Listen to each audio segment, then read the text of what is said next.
আপনার বাচ্চা কি হঠাৎ হঠাৎ রাগ করে?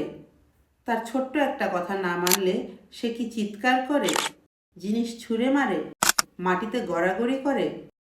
আর তখন আপনি ভাবেন, আমার বাচ্চাটা কি খুব বদমেজাজি হয়ে যাচ্ছে?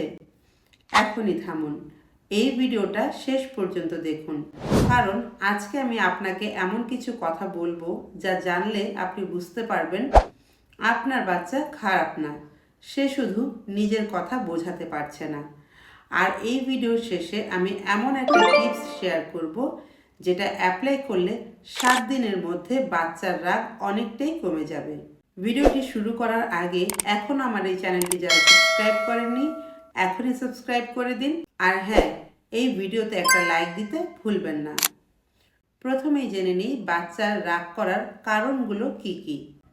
প্রথমেই একটা সত্যি কথা বলি, 1 থেকে 5 বছর বয়সী বাচ্চা রাগ করা স্বাভাবিক, কারণ এ সময় সে সব কিছু চাইতে শিখে, কিন্তু সব কথা বলতে পারে না, তার মনের অনুভূতি প্রকাশ করতে পারে না। ফলাফল কি হয় জানেন? রাগ। আরেকটু বুঝিয়ে বলি, যেমন আপনি কাউকে কিছু বলছেন, বাট সে আপনার কথা শুনছে না, তাহলে আপনার কি রাগ হবে না? বাচ্চার ক্ষেত্রেও ঠিক একই রকম।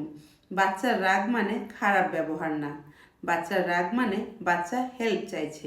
বাবা মা যে ভুল সবচেয়ে বেশি করে, এখন বলি সবচেয়ে গুরুত্বপূর্ণ অংশ, বাবা মায়ের যে ভুলগুলোর কারণে বাচ্চার রাগ বৃদ্ধি পায়।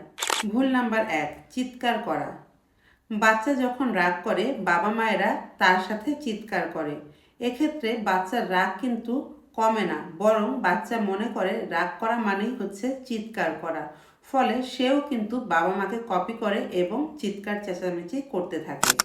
ভুল নাম্বার 2, মোবাইল দিয়ে চুপ করানো। বাচ্চারা রাগ করলে বাবা মায়েরা সঙ্গে সঙ্গে তার হাতে মোবাইল ফোনটি তুলে দেন এবং বাচ্চা তখন শান্ত হলেও তার ভেতরে কিন্তু রাগ জমে থাকে। ভুল নাম্বার 3, মারধর বা ভয় দেখানো। বাচ্চা রাগ করলে মা বাবা তাকে মারধর করেন বা ভয় দেখান, সেক্ষেত্রে বাচ্চা তখন শান্ত হলেও তার ভেতরে কিন্তু রাগ জমতে থাকে এবং দিনে দিনে সে আরও রাগী হতে থাকে। বাবা মায়ের কি করা উচিত? আগে নিজে শান্ত হন। বাচ্চার রাগ থামাতে হলে আপনার রাগ আগে থামাতে হবে। আপনি আগে নিজে শান্ত হন, তারপর বাচ্চাকে শান্ত করুন। রাগের একটি নাম দিন। বাচ্চা যখন রাগ হবে তার সাথে রাগ না করে বাচ্চাকে বোঝান। আপনি বলুন যে আমি বুঝতে পারছি তুমি এখন রেগে আছো। আপনার এই কথাটা বাচ্চাকে ইমোশনালি অনেকটাই সিকিউর করবে এবং ধীরে ধীরে তার রাগ কমতে শুরু হবে। অপশন দিন। বাচ্চা যখন আপনার কাছে কিছু চাইবে তখন সরাসরি না করা যাবে না, বরং তাকে আপনি অপশন দিন। যেমন সে একটি জামা পরতে চাইছে না, আপনি তাকে জোর করিয়ে সে জামাটি না পরিয়ে তাকে অপশন দিন, তুমি কি লাল জামাটা পরবে না তুমি নীল জামাটা পরবে। তখন দেখবেন সে নিজে থেকে একটা জামা চুজ করবে, সেক্ষেত্রে কিন্তু রাগারাগির কোনো প্রশ্নই আসে না। ডেইলি রুটিন তৈরি করুন।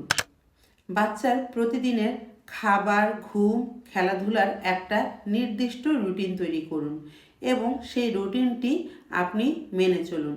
রুটিন মাফিক যদি আপনি বাচ্চাকে পরিচালনা করেন তাহলে কিন্তু বাচ্চার অর্ধেক রাগ কমে যায়। গোল্ডেন টিপ। এখন আমি যেই টিপসটি শেয়ার করব এটা অনেক মায়েরাই জানে না। Without phone 15 minute. প্রতিদিন আপনি আপনার বাচ্চাকে মিনিমাম 15 মিনিট সময় দিন। এই 15 মিনিট সময়ে আপনি বাচ্চার সাথে গল্প করুন, খেলাধুলা করুন এবং চোখে চোখ রেখে কথা বলুন। এতে বাচ্চা মনে করবে আই এম ইম্পর্ট্যান্ট। আর যেসব বাচ্চারা নিজেকে ইম্পর্ট্যান্ট মনে করে তারা কিন্তু রাগ কম করে। মনে রাখবেন, রাগী বাচ্চা মানে খারাপ বাচ্চা না, রাগী বাচ্চা মানে সে আপনার কাছে একটু বেশি ভালোবাসা চাইছে। আপনি যদি একজন সচেতন মা বাবা হন তাহলে এই ভিডিওটি সেভ করুন আর এমন প্যারেন্টসদের সাথে শেয়ার করুন যাদের বাচ্চা খুব রাগী। আর কমেন্টে লিখুন আপনার বাচ্চার বয়স কত। পরের ভিডিওতে বলবো রাগ করলে বাচ্চার সাথে কোন কোন কথা বলা যাবে না। আর সেই জন্য এই চ্যানেলটা সাবস্ক্রাইব করে রাখুন। সুস্থ থাকুন, বাচ্চাকে ভালোবাসুন।